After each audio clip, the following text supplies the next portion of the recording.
Next session is Experiences in Uttarakhand. The nature's glory and fury put together. And we had our Honorable Minister for Infrastructure Development and Information, Mr. Santosh Lad, visiting there and then being part of the rescue operations from Government of Karnataka. There was this officer, Sandeep Rathod from NDRF. We request Sri Pradeep Singh Kharola to kindly come onto the dais and chair the session. Mr. Gaikwad. Sandeep Rathod to come on the dais. Sir, please. Ladies and gentlemen, let's welcome this police officer straight from Uttarakhand, glory and fury. Sri Pradeep Singh Kharola, currently Chairman of the Karnataka Urban Infrastructure Development and Financial Corporation. He was involved in urban development since 1989, and he has lots of publications in the fields of urban development and management, urban infrastructure, revenue, transportation, and policy making. Recently, his stint as Commissioner of Commercial Tax was quite memorable as citizens and also taxpayers for them. And we request him to chair the session. Mr. Sandeep Rathod, IPS, is IG NDRF, a 1992 batch IPS officer from Tamil Nadu cadre, and right now on central deputation since 2009. He is experienced in policing at Tamil Nadu, worked at various districts as commissioner, worked as DIG in CISF, looked after security of airports in North India and Delhi Metro. He joined NDRF as IG in 2012, and he has the unique distinction of working and overseeing Tsunami 2004, posted as SP Tuticorin, and currently IG NDRF Response Operations of NDRF in Kedarnath. He is recipient of the President Police Meritorious Award for Meritorious Service and UN Peacekeeping Medal. Over to Pradeep Singh Kharola ji for the opening remarks, and then, Thank you very much for the nice introduction. Senior colleagues, my friends, Mr. Sandeep Rathod. It was 1.5 months back, I got a call that I should straightway leave for Uttarakhand because I happen to be from Uttarakhand to liaise with the state government about the rescue and relief operations over there. And as luck would have it, today morning I get another call that today I have to come and chair a session on disaster management where I have to share my experiences. So I remember that day I was totally unprepared to go to Uttarakhand, and today also I am equally unprepared to share my experiences. But still, I think we have Mr. Sandeep Rathod with us, who has done a wonderful job in the rescue and relief operations in the flash flood of Uttarakhand. We from Karnataka, we did launch if we compare with the mega operations which NDRF or the Government of India or the Government of Uttarakhand was doing, we also had a micro operation, if I could say, to rescue and provide relief to a large number of pilgrims from Karnataka who were stranded in different places in the Himalayas. And if I may say so, the Karnataka had sent a very big team. The team was headed by a minister, and the minister camped for almost 10 days in Badrinath. 3 wonderful officers in Naveen Raj Singh, Hemant Nimbalkar, and Pankaj Pandey, who did wonderful work in getting all the pilgrims back. What I would like to plan my session is now that I will leave the floor to Mr. Sandeep Rathod. He can go ahead with the presentation, and maybe towards the end, time permitting, I would like to share my experiences and what I feel is important to make our cities, or I would rather say the state and the country, more resilient so that we can face these unforeseen circumstances, which may be natural disaster or man-made disaster. I think I would request Mr. Sandeep to take over the system.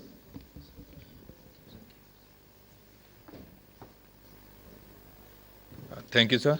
Good afternoon, ladies and gentlemen.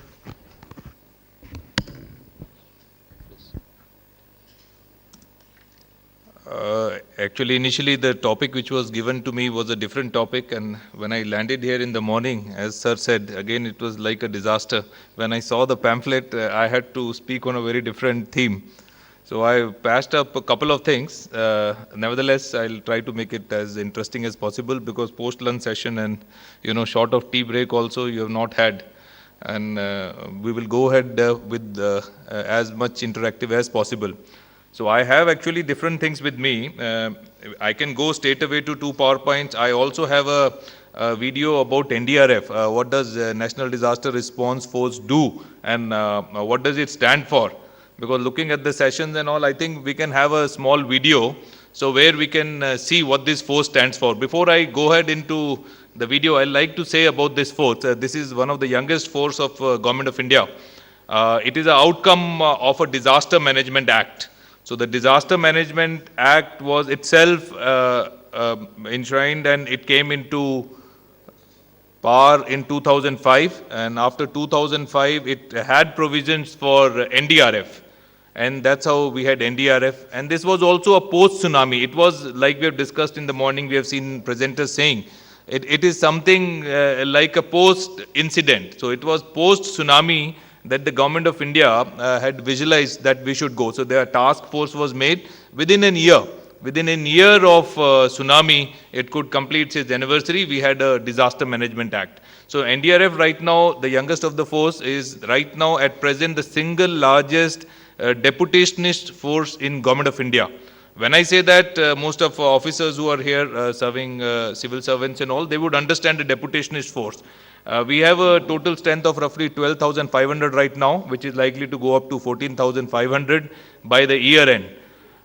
With that, we are also the single largest disaster response force, standalone, single largest standalone disaster response force in the world. Though we have multi-pronged strategies at various places in the world, especially the developing countries, but nobody has a dedicated response force as a standalone. So the Government of India, when it had foreseen of creation of this force, in itself created something which is unparalleled. It is not there anywhere else. Where Government of India in a developing country like us, with the scarcity of resources, are having a single largest dedicated response force. With that comes a lot of responsibility on the force, and with its charter of duty and the mandate which it has been given. So we have our hands are full. We can go into specifics like Uttarakhand, where there are certain pointers I have jotted down. Maybe we can just go across them and discuss. So if you would permit, we'll go ahead with the video. Can we see that?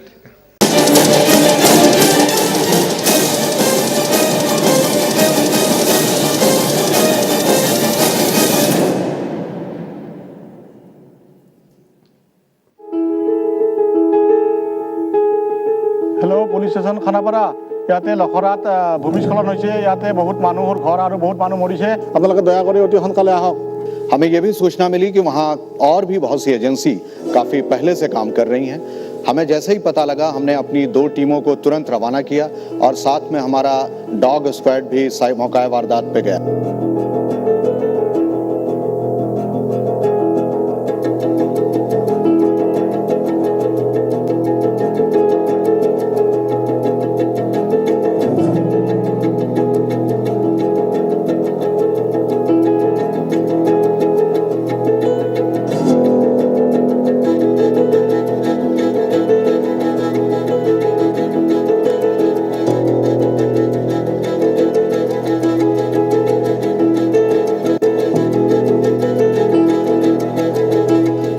Maxi ने site पर पहुंचते ही तुरंत हमें एक indication दिया।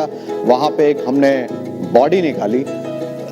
वो पिंकी मंडल नाम की एक नवविवाहिता की वो बॉडी थी। उसके निकलते ही माहौल थोड़ा एक अजीब सा चेंज हो गया। उसी समय डॉग मैक्स ने एक और साइट पे इंडिकेशन किया। बाहर से देखने से बिल्कुल नहीं लग रहा था कि इसके अंदर कोई जीवित व्यक्ति निकल सकता है, लेकिन हमने वहाँ पे काफ़ी मशक्क़त भरे करीब आधे घंटे की खुदाई की और उसमें सोरिंग वगैरह भी करना पड़ा और उस खुदाई के बाद हमें जब अंदर से एक जीवित व्यक्ति निकला तो पूरे गांव में वहाँ एक उल्लास का वातावरण छा गया। और उसी इलाके में 2 जगहों से हमने बच्चे निकाले और हमें याद है कि हमारी टीम के लिए वो बड़ा सुखद क्षण था कि जब कि हमने उन बच्चों को उसकी माँ और उसकी दादी के हवाले किया।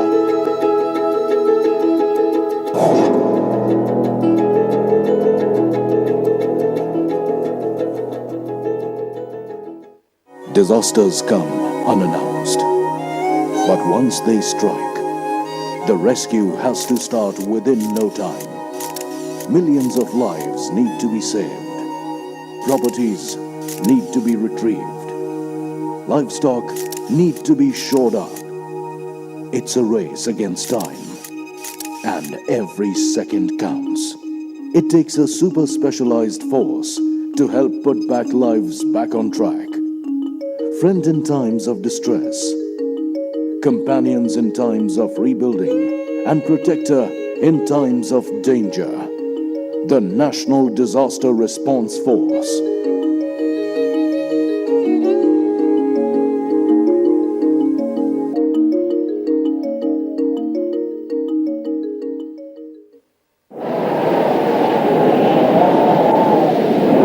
The great human tragedies caused by a series of natural disasters stirred the conscience of the nation.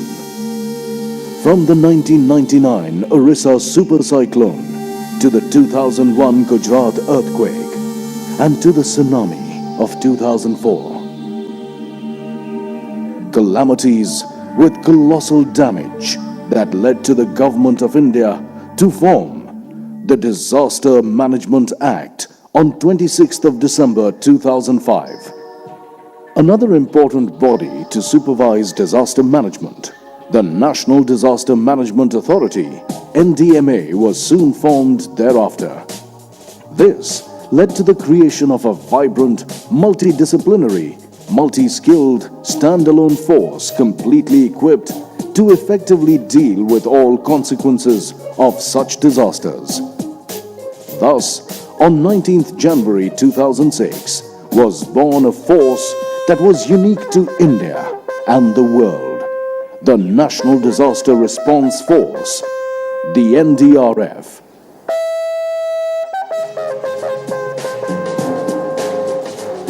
Earthquake, cyclones, tsunami, floods, fires, radioactive leaks, disasters have many names and shapes, but the answer is just one: National Disaster Response Force.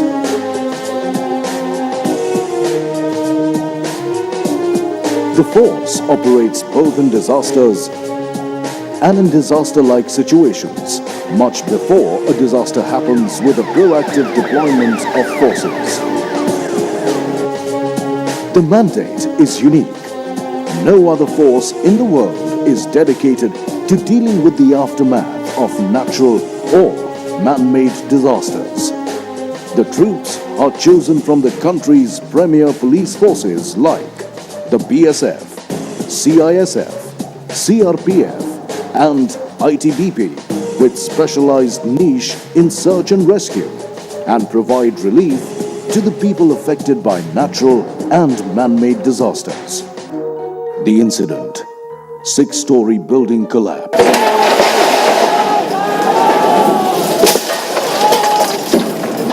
The victims trapped inside the rubble and debris.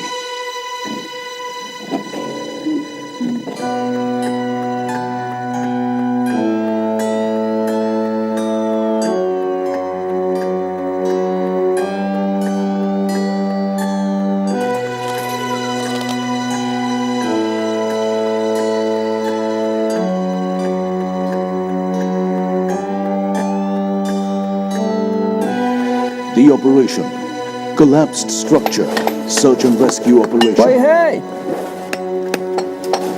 कोई है? अंदर कोई है?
state-of-the-art seismic sensors that detect human vibrations up to 40 to 50 feet inside the rubble.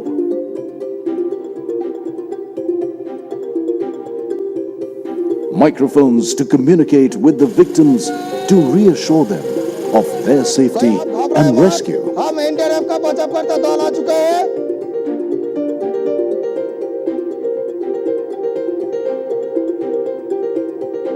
Sniffer dogs trained specially to detect human lives up to 20 feet in debris.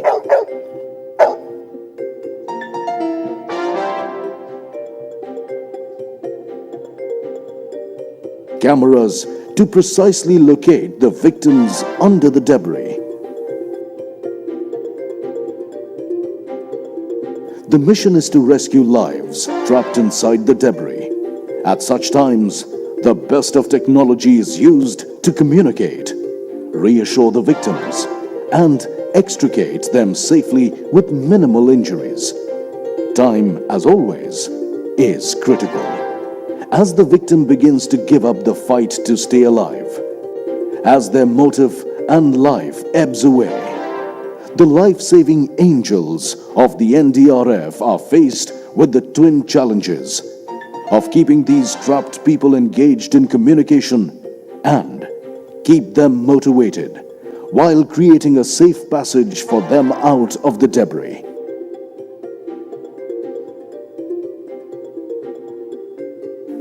It's a 7-day, round-the-clock, tireless, selfless, emotionally draining operation that results in 20 trapped victims rescued alive and 29 dead victims extricated from the rubble.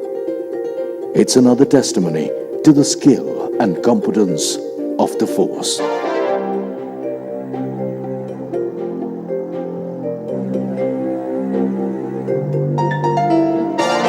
Team विश्राम हमारे को control room के द्वारा सूचना दी गई है कि The force has specialized teams for different types of disasters. बाढ़ की स्थिति बन गई है, जाने के लिए तैयार है।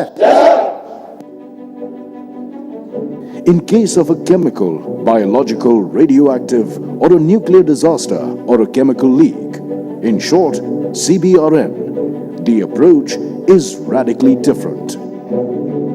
The force has specialized units within their team, viz. The detection team detects and assesses the impact of the incident. Cordon team makes sure that the area is cordoned off and the spread of any accident is minimized.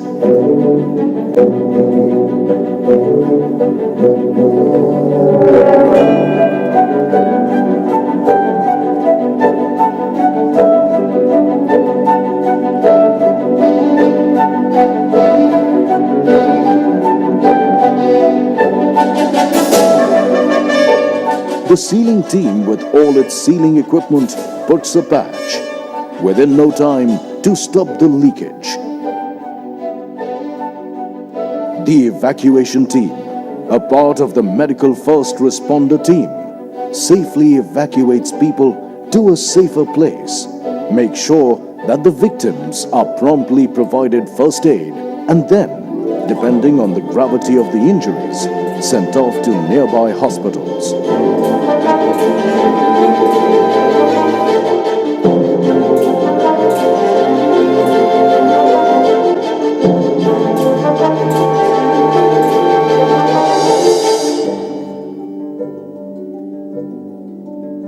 And most important, the decontamination team takes care of the decontamination of the affected people at the disaster site in case of a chemical leak.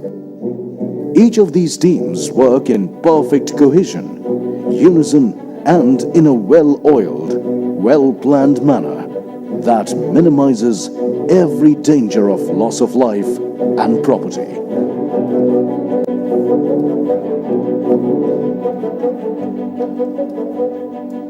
At every disaster site, there is an incident command post that keeps abreast of the situation at hand and informs the headquarter control room of any fresh requirement of forces.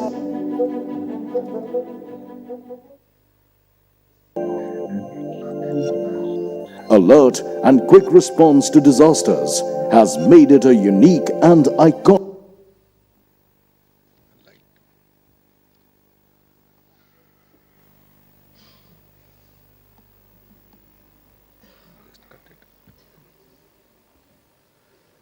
I like to stop here because I wanted to show you basically what are the capabilities of the force, where we have done super specialization, how the teams are constituted, how the force is operating, and as and when we get a call of various disasters, how we move forward. So beyond this, actually we have a lot of things, how we do the familiarization exercise, how we do the first response, how we do the community action. So I think that for the present topic is not relevant. With this, I'll just go straight away to the Uttarakhand, which was the topic given to me, and we'll just discuss very briefly what was in Uttarakhand and how it had happened. So what you see here, there are two slides, which is the temple of Kedarnath, which was how it was before, and the second slide shows how it was later. During on the 16th and 17th of last month, when there was heavy rainfall, and when we got a call first on the 17th of June. 17th of June. We came to know about the situation going bad, and we had instructions from Government of India, rather from the Home Secretary directly, Union Home Secretary, that we had to move into operation. So the operation there was a multi-pronged. We were given, knowing the force for its capability, it was given the toughest area. We were given the valley of Kedarnath. As you know, Uttarakhand has a number of valleys. Sir is there, so sir will bear me out if I make some mistakes in the valleys. So these two major valleys which were affected were Badrinath and Kedarnath. Apart from that, we have the different valleys, the Harshal, Yamunotri, Gangotri, and we have others which were there, Dharchula, and a lot of them are there. We were told to go to Kedarnath, not knowing the situation, how it is in Kedarnath, what has happened out there. Communication links were broken down. We just had to move one of our battalions. We were just told in the layman terms, move a battalion to Uttarakhand and to go to Kedarnath. And we have a force is a unique mix, what you came to know. We have two of our battalions situated in the north. One is at Ghaziabad and at Bathinda, which were to move. And incidentally, both happen to be a legacy battalions of ITBP. We have a deputationist policy. We take the personnel from the battalions for a period of 5 years. So every year we keep on replacing 20%. So we remain young, and we also keep on getting fresh hand. So these two battalions are ITBP, which incidentally are trained to be in the mountains. Apart from their basic training, the specialized training which we had given them, for the same reason we were chosen. So we moved on 17th night, going towards Haridwar and going towards Dehradun. From Haridwar, we were told to take an axis and try to move up. But our experience right in the night itself when we were moving was very difficult. The traffic coming from the opposite direction, people were panicking, the roads were all blocked. Rather, the water of the river, when you are heading towards Haridwar, crossing near Roorkee and all, if people, most of them, if you have visited there, the water had already come on the road. So our vehicles are all-terrain vehicles. They are like ordinary buses which were given to us when the force was made, ordinary trucks and jeeps, so they could not maneuver. So our first roadblock came right even to move to Haridwar. However, somehow with great difficulty making our way, we reached Haridwar. Then we were told to go up from there. Then it came to know on 17th, 9th and 18th morning, because we had to wait. Heli services had not yet started. Indian Air Force nearby had not swung into action. Rather, the first of the teams was to bring our team from Bathinda. That is our another battalion. So I moved 8 companies from Ghaziabad and 4 from Bathinda, somehow to make one full battalion, which we'll do. We call them teams. One team is exactly comprised, one company has 2 teams. So roughly 12 teams had to be moved. There was no movement to go up to Kedarnath, and how we had to go, we had to wait for choppers. The very first choppers came, the weather was very bad, it was raining heavily, only the information was coming. Somehow we reached by 18 to a place called Gupt Kashi, which is en route to going to Kedarnath. So Gupt Kasi also had one of the helipads which was working. Other state service had started hiring private helicopters and they were moving people from Kedarnath and other places. But Mi-17, that is the Air Force, the main workhorse which was given to us, could not move further. So we stayed at Gupt Kashi, we started putting the team. We had immense pressure at that time. The only place we started coming to know where the casualties were the most and where the real action for rescue and response was in Kedarnath. Other places, say like Badrinath and Govind Ghat, these are valleys or the roads which were cut off because of the heavy rainfall. So people were stranded there. People had shelter, people had food, people had all basic facilities. But whereas Kedarnath, there is a walking track of 14 kilometers starting from a place called Gorikund, goes right up to Kedarnath. So in between there are two villages, one is midway at 7 kilometers called Rambada, and another one just ahead of Rambada is called Jangal Chetti. These places, the whole villages were washed off. So these were the information coming from the Hepter pilots which were going, communication, we had no other means of communicating. And then people, there were 1 or 2 cell phone towers they were able to contact. So with them we came to know there are a host of people stranded in between, say numbering anything between 3,000 up to about 10,000. Because the daily inertia after the third day we calculated was, the temple could take every day only 10,000 persons. So if 10,000 persons are visiting temple, so another 10,000 may be moving up or down, something plus minus, anything less than 25 and anything above of 10. So when we came to know 10,000 people are stranded and say 25,000 people would have visited and some of them would have been able to escape in the first round.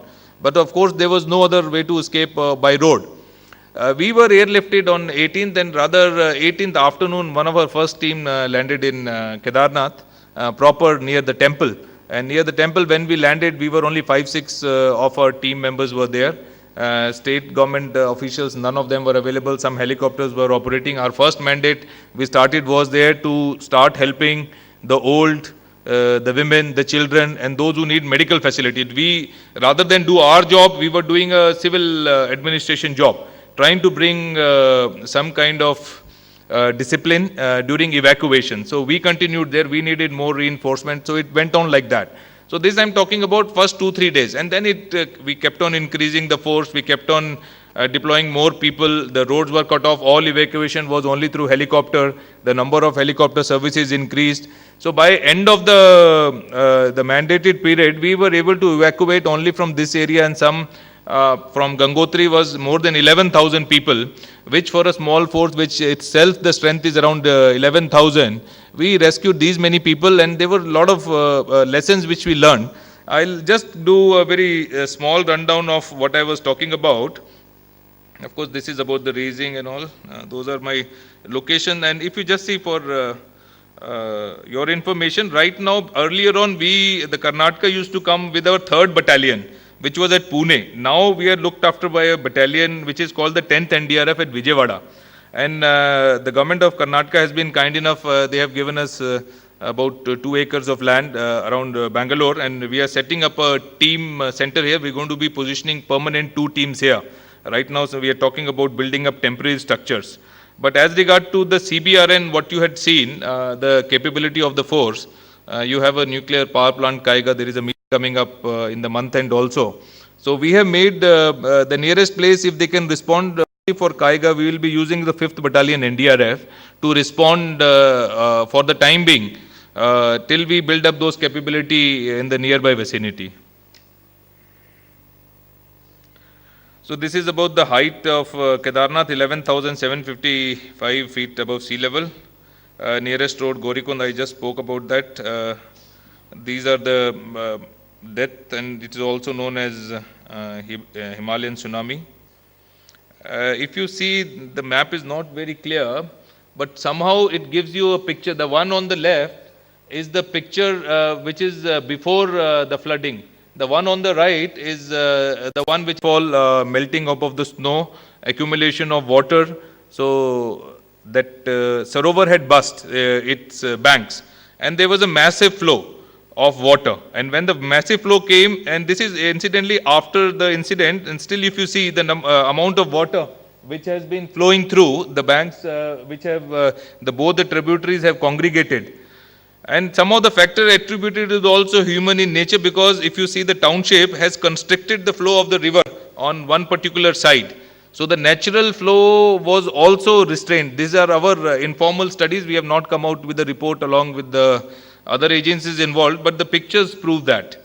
So had above the temple, had the construction not taken place, rampant construction, unplanned construction, the water in its natural course would have flown more. That is what the picture is depicting.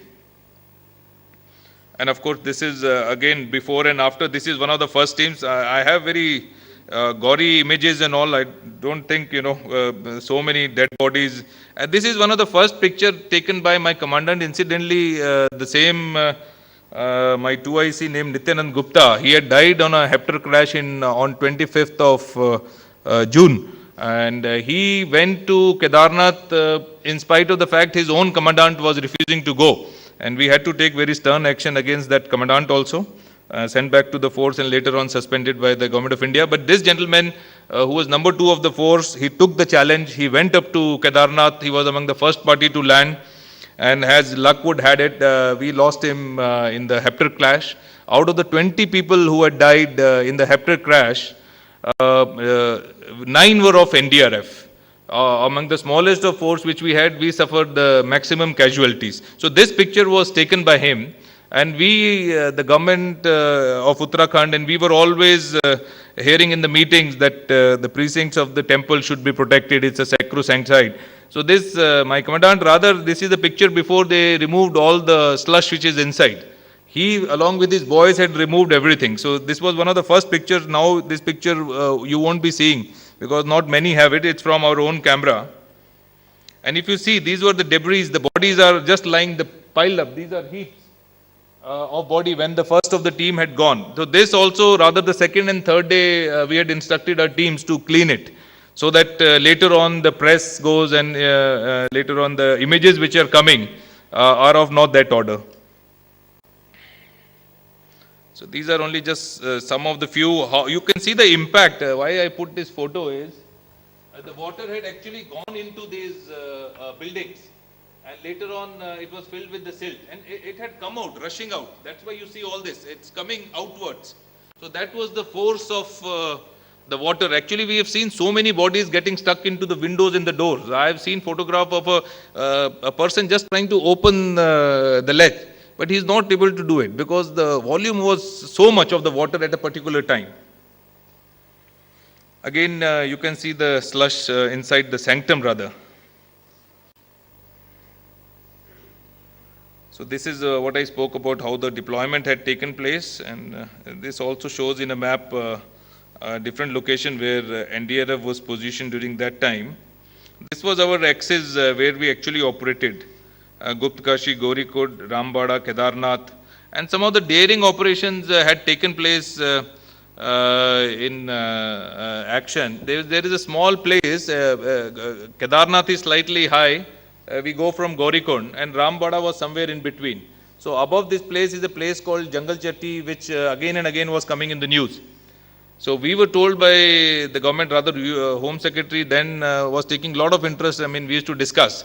The whole place is cut off. From this mountain, we heard about 3,000 to 4,000 people are there for 4 or 5 days without water, without food, and they are actually dying.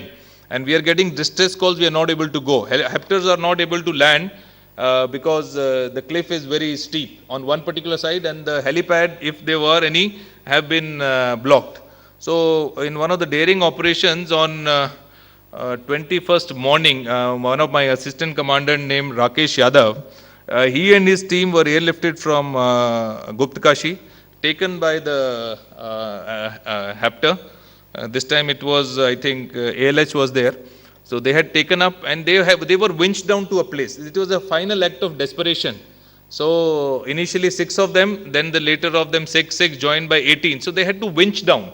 The first thing they winched down was the people were asking them for water. They didn't have water. They were having limited water. So first thing they asked was to send water, medicine. These were the things people, and they were having people dying. And some of them, when they in the night, when they saw some group of people, they thought, okay, they're sleeping now in the evening, maybe tomorrow morning we'll wake them up and give them medicine. Medicines were in great demand. Everybody was asking whatever you had. But these were heaps of dead bodies, hundreds of them which were there. But this team which landed, they had some gear. You have seen we have a lot of portable gears. We can use them and cut places. So one of the helipads was got ready by this team. So when this helipad was ready, we could take down the helicopters and we could start giving them medicine, and evacuation started. And this is a place, rather the fourth sortie, one of the private helicopters also crashed because the rotor had got stuck in a wire. So then this team went and made another thing. By that time, in the evening, army also airdropped some of their paratroopers. So they made a helipad and the evacuation started. From this point itself, they have evacuated about 1,700-1,800 people live, whereas the information was about 3,500 to 5,000. So there are individual acts of gallantry, like getting dropped into an unknown, not knowing whether you could be airlifted again or not, and because the terrain is so rugged and the weather is so bad, and you are not carrying your, apart from your personal gear, what you are wearing, if the rain is coming, temperature goes to 0 in the night, and your food item is limited for 2-3 days, and there are people out there who are asking for food. So these kind of daring operations some of the boys have done, and because of them we were able to rescue, and rather the force for the mandate it was made could also withstand a lot of pressure on us at that time to perform. So this is the total figure in that area. I have given a breakup, day by day breakup, and which area, how many we had rescued. This figure is 9,044 right now. But there are some rescues in other places also. Some of the highlights I've just given about some Singapore nationals and all who were held up there. And this is another great thing our boys had done. You would have heard of looting in Kedarnath area. So this is 1 crore and 16 lakh rupees our boys had recovered when they came to know that there are cases of, this is out of the context, I mean I'll be discussing him, because there are confirmed cases where fingers were chopped off, there are cases where they were molestation, there are cases of a lot of outrageous acts which were done. By the time they could go and they could reach inside, they were also able to recover 1 crore and 16 lakh rupees, and which was later on given. And this, it was believed maybe it's from the Hundial or maybe from the ATM which had broken down. And 2 weapons were also recovered by them. This is my DIG who had gone to that area. He is nearing this place called just near Jangal Chetty, Jangal Pani. And this, you can see that small ALH which is being operated. One of the NDRF boys is having the rope because they would travel with the ropes. Without that, they won't be able to go. This is down. This is Guptkashi. This is that crashed helicopter which I was talking about, which had crashed that time. This is on the second day of the 21st, 22nd, I think. You see the terrain. This is how some of them, when the weather was bad, they had to evacuate. And all this is the erosion which has taken place later on, the mountain which had caved in. And see the water, see the, this is, we are talking maybe 4 or 5 days later. 16, 17 was the night. This photo must be of 21st or 22nd. You see the water, how the water is gushing there. These are our medical first responder team in Guptkashi again. Again that terrain I was showing another angle. So there are many pictures I can keep on going. But I'll quickly after this come to what were the difficulties in my, this is the commandant who had died there. And he's not a very religious guy, you know. His father told before he was coming on 24th, we were using sat phones. And I had given him instruction before coming, if you can clean the place once more and perform a puja before coming down. So we had a Pandit boy in our team. So they took him and did some puja. Then his father, when he had told him, I'm coming down, then he was telling his wife rather, okay, this guy was never a religious guy. What has he been doing, you know? Every time he's around the temple, he's cleaning and all. So that was the last communication he had with his father on 24th. And 25th was the fateful day where we had this accident. I'll also just go quickly through another. Only the portion. Actually, this is the presentation I came ready for, but I'll discuss the Uttarakhand things only in this.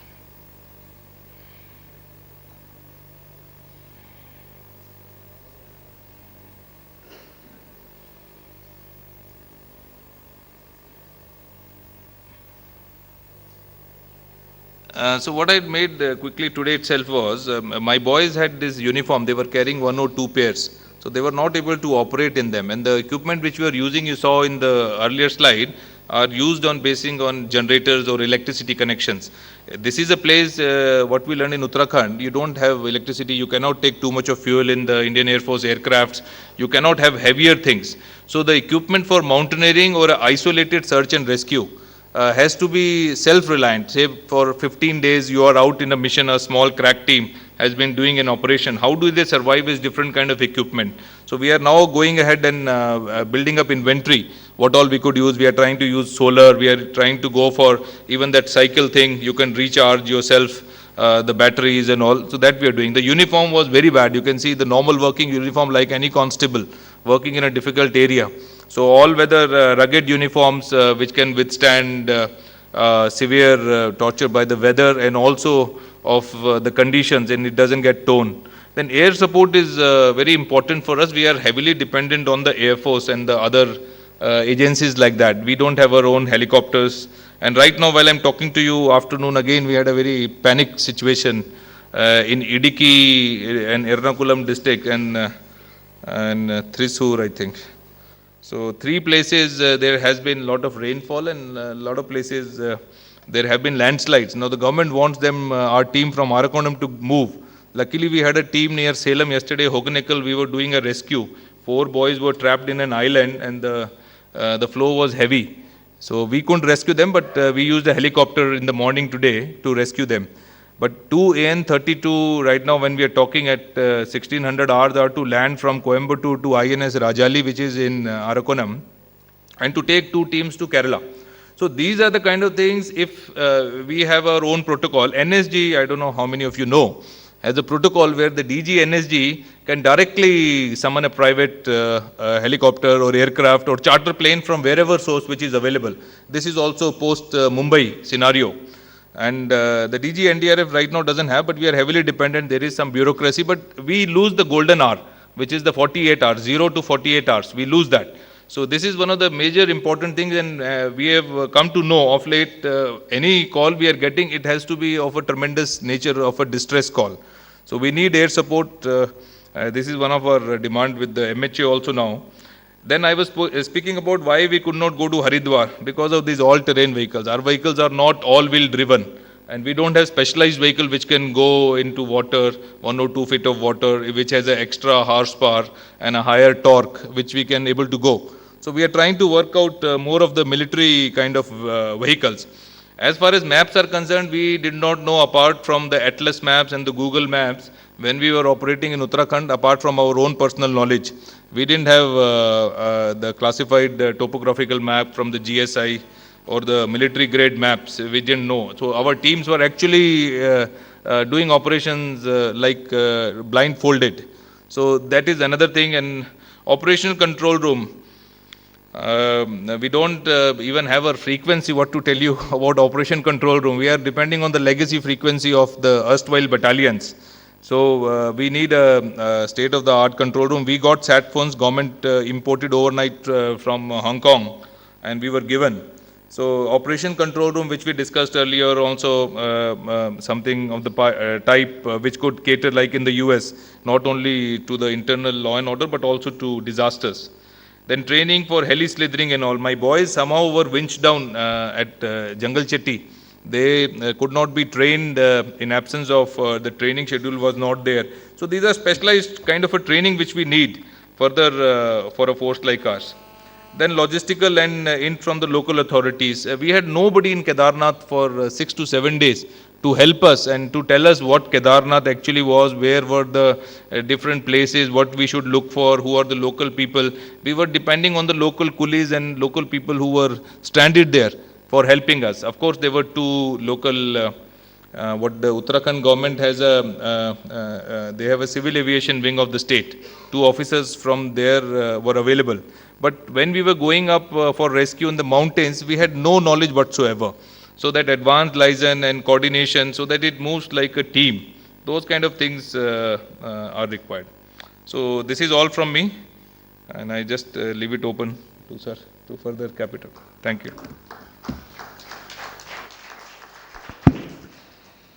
I think very scintillating presentation by Sandeep. I think you have done a wonderful job. Now, if I may say, our country has witnessed several disasters in the last couple of decades, be it the super cyclone, be it the tsunami or the Bhuj earthquake, J&K earthquake, and now this one. On relief and rescue, we have done fairly well. And with NDRF coming into picture and with such a nice, well-trained force with equipment and all, and we will do exceedingly well in future also. But the point remains, have we done equally well in our preparation? Now, let's ask a question and discuss here. Why did Uttarakhand happen? Okay, it happened, we rescued, we saved so many things.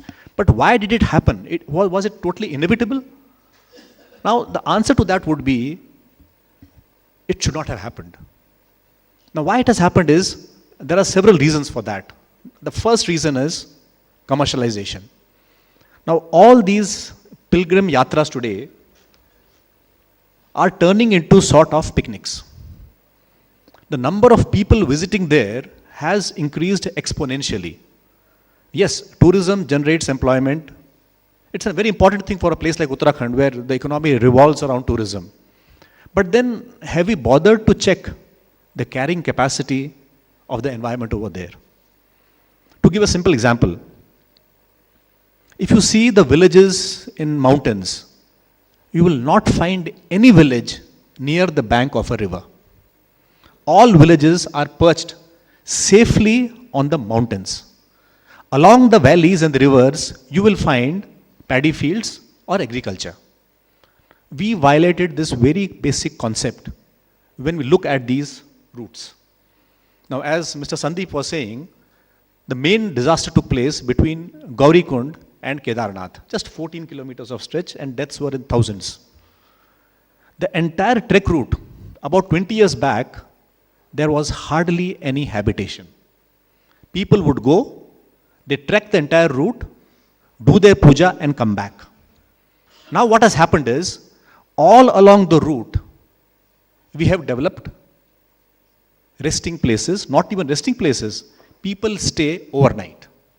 The main reason at Rambada or Jangal Chetty was, a large number of lodges and rest houses had come up. At these places, maybe about 2 decades back, one would not even get a cup of tea. Well, it should not be so harsh also. But at the same time, why should people in a short stretch of 12 kilometers of trek halt in a place like Jangal Chetty or Rambada? Huge number of people were staying there and staying there overnight.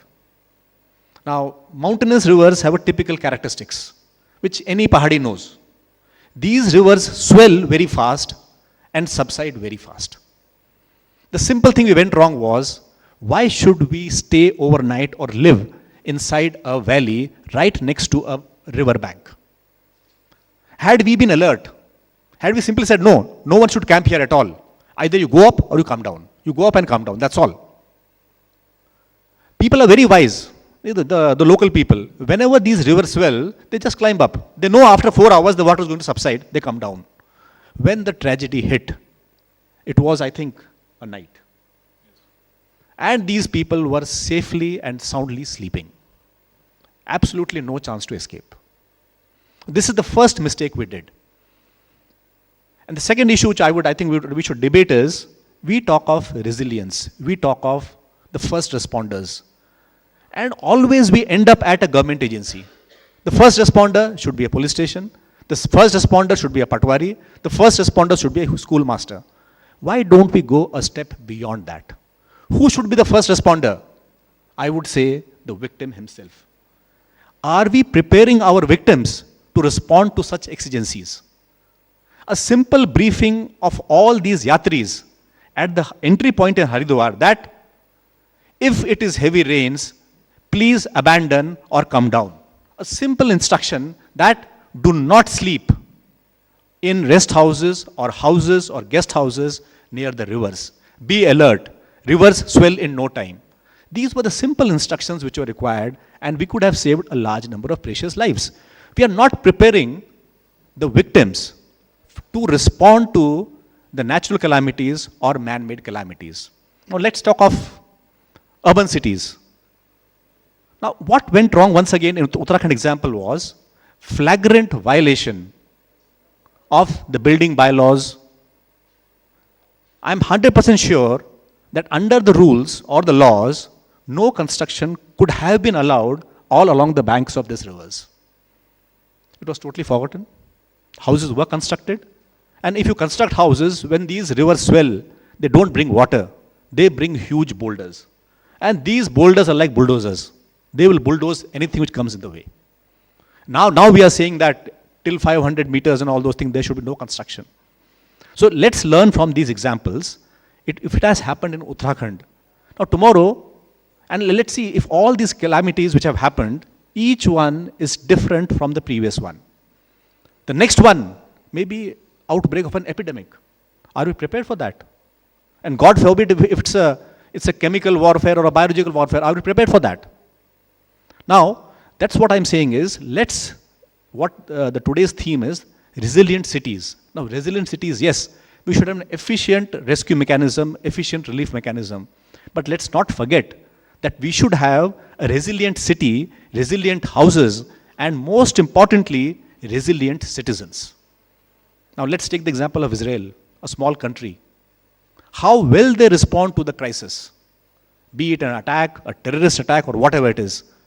I'm told that each citizen there is as good as a soldier.